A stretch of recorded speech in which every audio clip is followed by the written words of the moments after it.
We got Gators breakdown here. We know we're business. Gators breakdown, because there's never a dull moment in Gator Nation.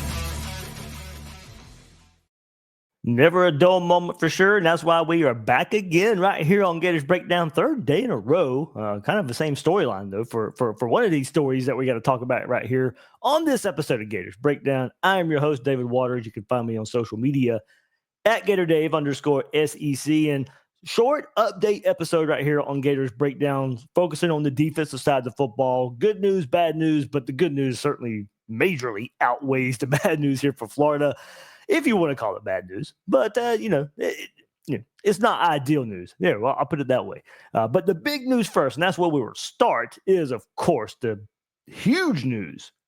And we kind of figured it was coming.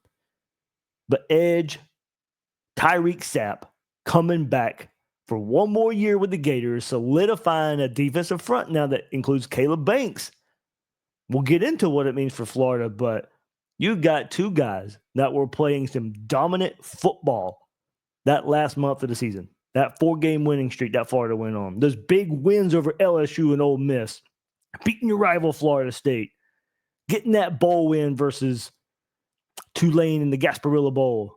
But those big, big wins, that regular season finale, that 3-game stretch there, you saw some dominant play from those two guys. And Tyreak Sapp certainly played a huge, huge part of that. Might have been the best player on the field for the Gators on the defensive side of the football. Well, it was. It graded out that way. So certainly not hyperbole to sit there and say that. So big time good news there. We not a huge shock, not a huge surprise, but certainly makes you feel better to get that news. So we'll dive into that a bit too. Then, of course, the news of, yeah, it happened. It happened. Kind of a weird story here, of course. Adrian Maddox, the safety nickel star commitment of a couple of days ago for the Gators, flips to the rival Georgia Bulldogs. Started hearing about that, of course. It started filtering out on social media and message boards, and I asked around about it this morning. There wasn't a whole lot about it, but you saw it on the Florida side and the Georgia side. Hey, something's up here. It's not a done deal. He hasn't signed with Florida yet. Ends up flipping his commitment from a couple of days ago to his home state Georgia Bulldogs. So it was kind of funny there, right? I remember some Georgia fans in the comments saying, "Oh, we didn't want or need him. We got Branch." And well, I'll let you guys know in the episode they don't play the same role, but they were trying to defend not getting him originally. And now all of a sudden, hey, Kirby Smart had other plans. Certainly wanted him. It didn't make a whole lot of sense to me the other day of that angle of it. Look, it happens. It's not going to happen right here. He's a plus player. I'd rather have him than not have him. Is it doomsday for Florida? Absolutely not. Not even close to that. But we'll get into it. We'll get into it right here. So everybody hit that like button. Subscribe right here on Gators Breakdown. Like on YouTube. Subscribe on YouTube. Subscribe on your favorite podcast platform. And leave those comments for a pretty, just like I said, updatey, newsy type of episode. It won't be too long here, but we got to talk about it, right? You can check out my article on Tyreak Sapp. It's going to be kind of rehash here of what I talk about there. But also check out the last episode of Gators Breakdown.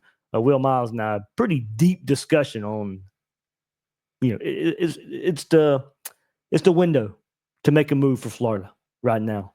In this team, and part of that is the news we're going to talk about today, and Tyreak Sapp and what's coming back around him. But go back and listen to that. Really, probably one of the best conversations Will and I have had, and it goes on for an hour there on the last episode of Gators Breakdown.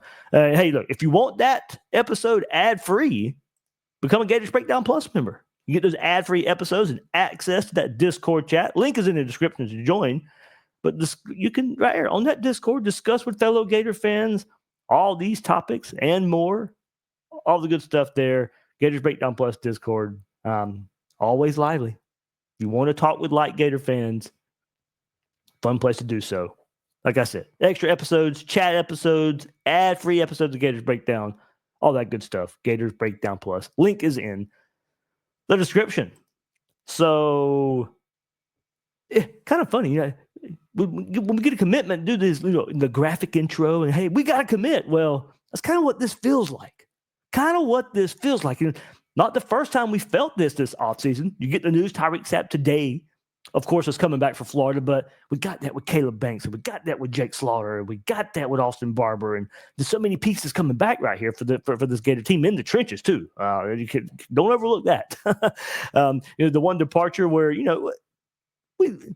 Shamar James, going on to the NFL, and we know the situation there at linebacker. Florida's pretty deep there, but one of the names where it didn't go this way, but the other names that I just brought up, I mean, it feels like it's a huge. It feels like getting a commitment in a way. Now, of course, there's limitations on how long this guy's will be here. Now, Banks has got 1 year, Sapp's got 1 year. You expect those offensive linemen that are coming back 1 year. I mean, it's to make a run in 2025. So the reciting news today: Tyreak Sapp, the standout edge rusher for the Gators, he's set to return for 2025. Pair that with Caleb Banks and his commitment to return. Florida's defensive lineup up front. I mean, you got your eyes set. Go be a contender. What we talked about in the last episode of Gators Breakdown. Go be a contender in the SEC. Go be a contender in the college football playoff. Now is your time to make a run. Because of moves like this. Tyreak Sapp, dominant performance all season long. Especially at the end. We'll get into that, but good player all season long. Waiting for this guy to break out, right? Been waiting for Tyreak Sapp. Now, he's had to move around up front. He's had to play out of position sometimes. Found a spot, found a home, and just completely went on to have a really good season. A cornerstone of this 2024 Florida defense. He had the highest defensive grade on Pro Football Focus for the Gators, a 90 overall grade. It's an exceptional performance. Ranked third among SEC edge defenders and ninth in FBS. You get a top 10 player right here in Tyreak Sapp at the edge spot. 87.1 in run defense, 81.5 in pass rush. Sapp led the Gators with 7 sacks, 13 tackles for loss. His 2 forced fumbles tied for the team lead, while his sack and tackle for loss numbers placed him among top 10 in the SEC. And let's not overlook that finish. It was spectacular in every sense of the word for the team, but for as excited as we were about the offense and finding DJ Lagway and finding your quarterback, it was that defense that also came up. And maybe even more so, you give credit to that side of the ball. First of all, for bouncing back from a so disappointing early season start, but then carrying the team at times. When's the last time we've been able to say that about a defense? And Tyreak Sapp was a huge part of that. That 4-game winning streak to close the season was evident. The big wins over LSU and Ole Miss in the season with Florida State in that bowl game. But that 3-game regular season stretch, those 3 crucial matchups you just had to have to kind of save the season. Go get some big wins of teams coming into the swamp. Go beat your rival Florida State when they're having one of their worst seasons, and Florida just goes and dominates in Tallahassee on the defensive side of the football. Tyreak Sapp, a big part of that. Game-changing. Against LSU, posted a team-high 86.9 PFF grade in that game. He set career highs in total tackles with 8, solo tackles with 4, 4 tackles for loss, and he had a crucial 3rd down sack on the final drive. So not only was it just a big game overall, in these close games and, the margin for error is pretty thin, you're coming up in the clutch moments of the LSU game, of the Ole Miss game. You go to that Ole Miss game. He delivered 1.5 sacks in that game in the 4th quarter alone, forcing a punt and securing the game on the Rebels' final drive. Besides the turnover there for Jackson Dart and Ole Miss. But just coming up late in the games when you really need it the most, Tyreak Sapp showing up in those 2 games. And then at Florida State just goes and dominates. 85 PFF grade against the Seminoles, 5 tackles, 3 of them being solo, 2 tackles for loss, 1 sack, a forced fumble. His career best run defense grade of 88.7. on Pro Football Focus. So Tyreak Sapp, he's back. Big news for the Gators. You got Sapp and Banks returning. And look, that's positioning Florida and that defense to take another step. And that another step, making Florida a serious contender in 2025. Building on their strong defensive foundation that we saw at the end of the season. Now what you're looking for is LJ McCray at that F spot as well, taking a step. And then finding someone, whether it be a transfer or a younger player to fill the void left by Cam Jackson and Des Watson, you could find yourself a pretty dominant front for the Gators, backed up by a linebacker core with Pup Howard and Jaden Robinson and Miles Graham and Aaron Childs that has the highest potential as a group at that position than we've seen in a long time. There's a lot to like. A lot to like for what we see the first two levels of Florida's defense that should carry this defense. There's a lot to like here. And the last time we've been able to feel that confident on the first two levels combined for a Florida defense. And I mean, on the tail end of one season and going into the next. Now, we didn't know what Jonathan Grenard was going to be in 2019. Tyreak Sapp, his PFF grade, that's the highest since Jonathan Grenard. Like, he's putting up Grenard-like numbers. That's what Tyreak Sapp was doing this season. And that late season stretch goes a long way. You want to see that for a whole season coming up. Like, that's why you come back. I put this on film. I put this on tape. Here's a flash of what I could do. Now, let's go do it for a whole season. Say with Caleb Banks. Florida gets anywhere near the production, what those guys showed late in the season,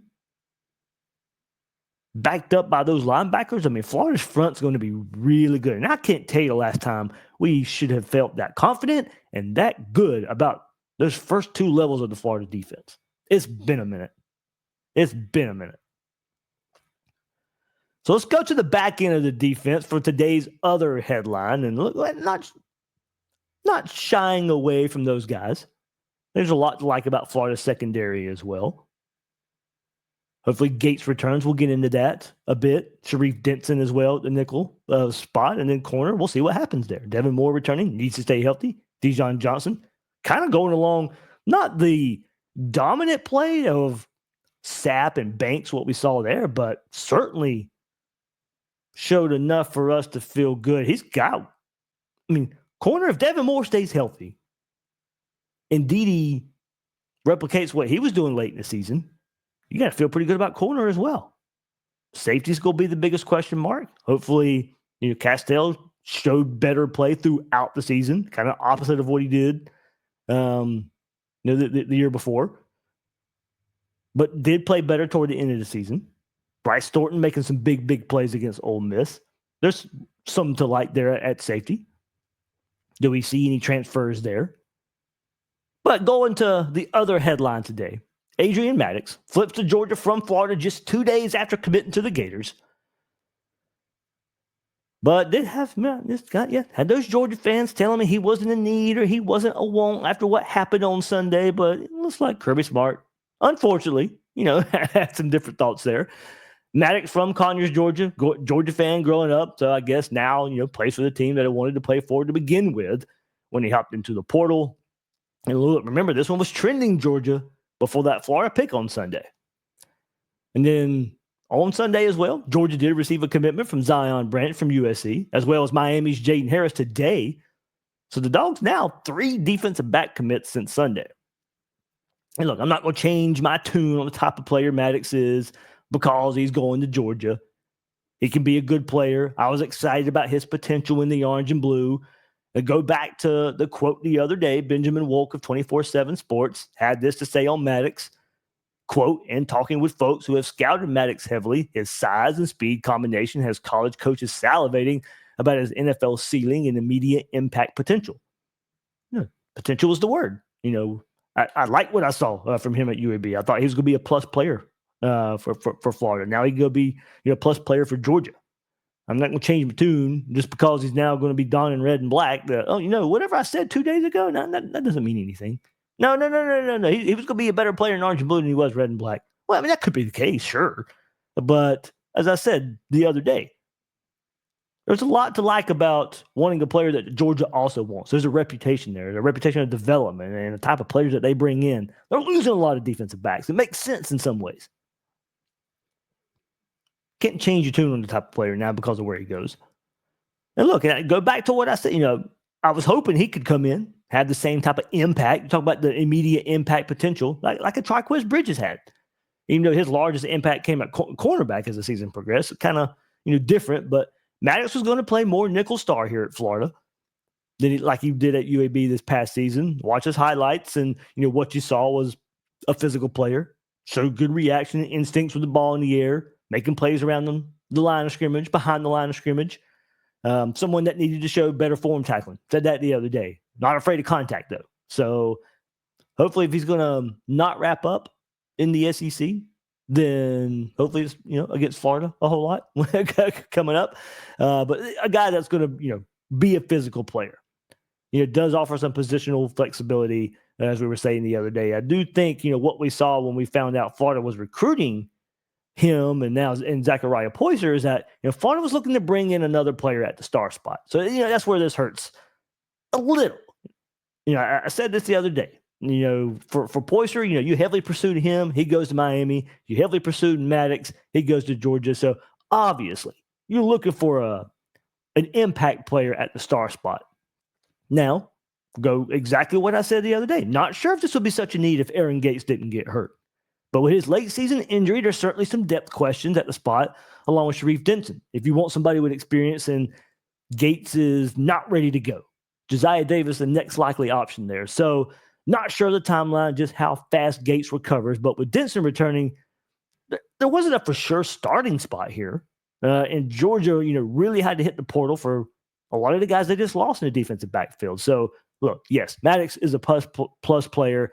I'd rather have him than not have him. But, given the questions around Gates' injury, Florida will be fine if he comes back, ready to go game 1, game 3, I guess you should say. You can get by game 1 Long Island, game 2 USF. But when Florida goes to Baton Rouge week 3, you'd love to have Gates in the starting rotation. If Gates is ready to go, if Ditson's ready to go, this isn't going to hurt all that much. It's just the biggest question is what's the Gates timeline? And we don't know that right now. That's another thing. We don't really know that right now. But if Gates comes back healthy and in time, you're fine here. But with the staff targeting Poyser and Maddox for that role, it does look like they feel the need to add there. But I think with these two type of players, Poyser and Maddox, that you did target, you can tell Florida was targeting guys who could come in and play right away, guys who have had experience. So Florida, I don't think is going to reach here. I think they were trying to add some major quality at the spot. So with Gates and Denson, it'd be great depth. You'd have a 3-man rotation there. And look, if you got one of those guys like a Poyser or a Maddox has some position flexibility, when Gates and Denson are going to be the guys, and maybe you move one of those guys around. So I think there's a few ways to look at this. So with Florida's depth there, it may end up hurting Florida trying to fill that role, especially if you want to go for guys who have the experience that those two guys had, Poyser and Maddox, want to start right away. There's competition there with Gates and Denson, so that may end up hurting Florida and trying to get a player at that caliber to fill that role. As I said, we'll go back and I'll throw them up one more time. The PFF grades and what you were looking at here is Maddox was probably going to come in and be more of a better coverage guy. In Denson, a much better in the rush defense department, according to the PFF grades. But Maddox about 20 points higher in pass coverage. Now, as I said the other day, I'm not trying to change my tune at all. Level of competition certainly comes into play here. Yes, a higher passing grade, similar rushing grade to Gates, 10 points behind Denson, but level of competition comes into play here. 77 overall for Maddox on his PFF grade, 65.4 for Denson, 62.9 for Gates. And look, Gates, I went back and looked, gets really heavy heavily penalized for the Ole Miss game, the game he got hurt where he only played, 2 snaps. That goes into, so just keep that in mind when you want to look at the grade here.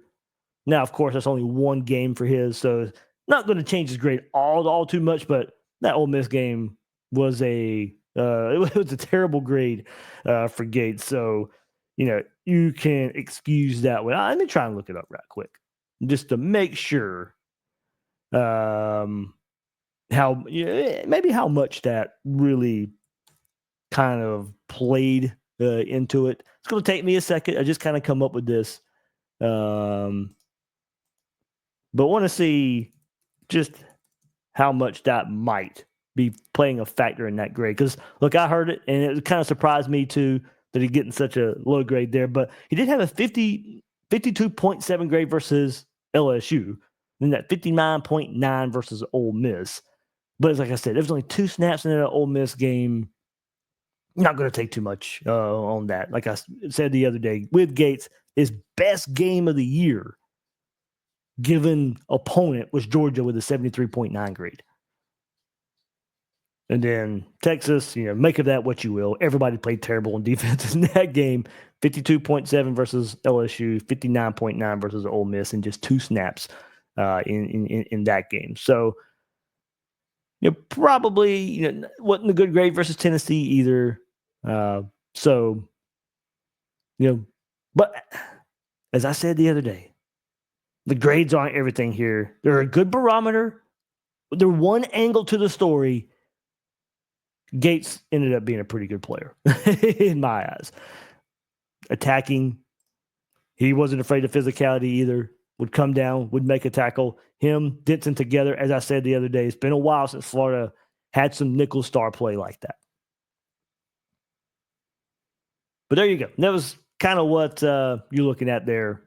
And now Maddox flipping from Florida to Georgia.